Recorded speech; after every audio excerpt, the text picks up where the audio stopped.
اهلا بكل متابعين ابولو ليج. بسبب المخالفات المتكرره طبعا لنادي الزمالك، الفيفا يقرر ولاول مره في تاريخ مصر عقوبه تاديبيه على نادي مصري، على نادي الزمالك. العقوبه التاديبيه ديت هي ايقاف القيد اي لعيبه جديده لنادي الزمالك لفترتين متتاليتين. يعني الصيف ده كله مفيش قيد لنادي الزمالك، والشتاء اللي جايه كمان مفيش قيد لنادي الزمالك. حتى لو نادي الزمالك دفع كل الفلوس الخاصه بالمشاكل اللي متقدمه امام الاتحاد الدولي لكره القدم الفيفا، كده مفيش صفقات جديده خالص لنادي الزمالك الفترتين الجايين. الغريب بقى والعجيب ان في ظل كل اللي داير دوت يطلع خبر من جوه النادي الزمالك ويقول لك لا، الخبر ده مش صحيح، احنا مقدمين استئناف من يوم 18/5/2026 والحكم ده اتوقف. كفايه استخفاف بقى بعقول الناس العامه اللي مش فاهمه. يمكن احنا متابعين او دارسين ففاهمين شويه، فعارفين ان الكلام اللي انت بتقوله ده مش صحيح. في ناس كتيره جدا وشريحه كبيره جدا مش على علم ومش على معرفه، فبياخد كلامك على انه متصدق وانه واقع وانه حقيقه، وهو عكس كده.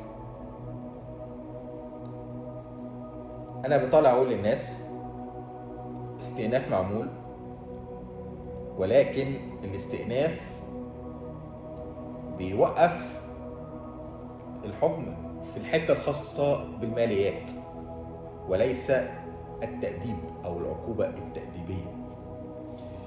الاستئناف اتعمل في الحته الخاصه بالفلوس، دي مفيهاش مشكله، انما المشكله في اللي احنا طالعين بنتكلم فيه واللي الفيفا عرضه ونشره على الصفحه الرسميه للفيفا، موقعهم الرسمي. كل الناس طالعه شايفاه وكل الناس نشرته وكل الناس قريته وكل الناس طبعته والدنيا باينه وواضحه. العدم الوضوح هو من عندنا، من اتحاد الكوره المصري للاسف، ومن اداره نادي الزمالك للاسف. فكفايه بقى استعمال جهل العامه والناس واللعب على كده. ويا ريت تحل المشاكل اللي عندك، يعني بدل انت ما بتعمل اللي انت بتعمله دلوقتي وبتضحك على الناس وبتستخف بعقولهم، لا، حل المشاكل اللي عندك عشان تبقى زي اي نادي طبيعي في الدنيا وتتعامل بناء على انك نادي طبيعي، ولما يحصل حاجه تتعامل من المنطلق. قرار ايقاف القيد وصل اتحاد الكوره في منتصف شهر 4/2026، وطبعا محدش سمع عنه حاجه، واتحط واتقفل عليه جوه الدرج. بحجه ايه بقى؟ ده اللي هو طالع النهارده عشان يجمل الصوره شويه، يقول لك عشان ما كناش نشتت اللعيبه، وكان موسم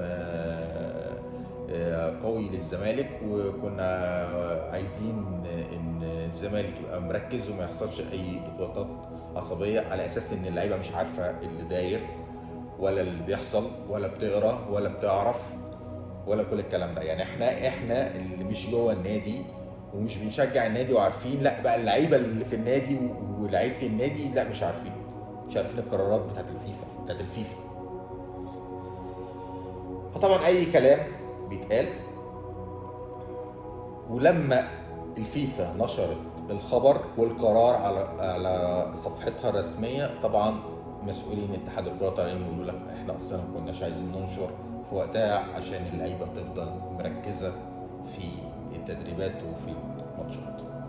صدقتك انا كده. على العموم حته الاستئناف اتكلمنا فيها وطلعت غير صحيحه، لان العقوبه مفيش عليها استئناف. الفيفا عامل عقوبة تأديبية بيأدب نادي الزمالك بسبب المخالفات المتكررة واللي بقت آخرها دلوقتي وانضمت ليها امبارح مؤخرا يعني قضية جديدة قدام الفيفا بتاعت عمر فرج، اللاعب الفلسطيني اللي انضم لنادي الزمالك وبعد كده طرد. حط عيشة جنب ام الخير. فانت لازم تبقى فاهم وعارف وتتعامل بناء على ان الناس اللي موجودة دلوقتي بتقرا وبتسمع ومتابعة.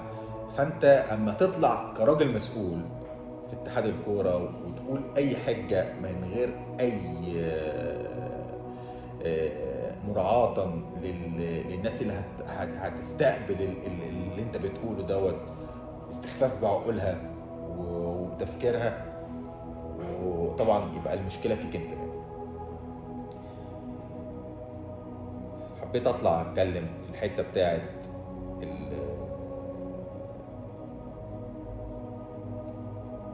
القرار بتاع الفيفا واوضح للناس. وزي ما قلت لكم ان عمر فرج انضم للقائمه بتاعه القضايا قدام الفيفا ضد نادي الزمالك. طبعا كلنا عارفين قصه عمر فرج اللاعب الفلسطيني اللي جه واتدفع فيه مبلغ قد ايه وعدد الماتشات اللي لعبها اصلا قد ايه وخد مبلغ قد ايه من نادي الزمالك اللي بيقولوا ان هو معهوش فلوس، خد بعضه ومشي وفي الاخر رفع قضيه قدام الفيفا. اشوفكم في فيديو قادم قريب.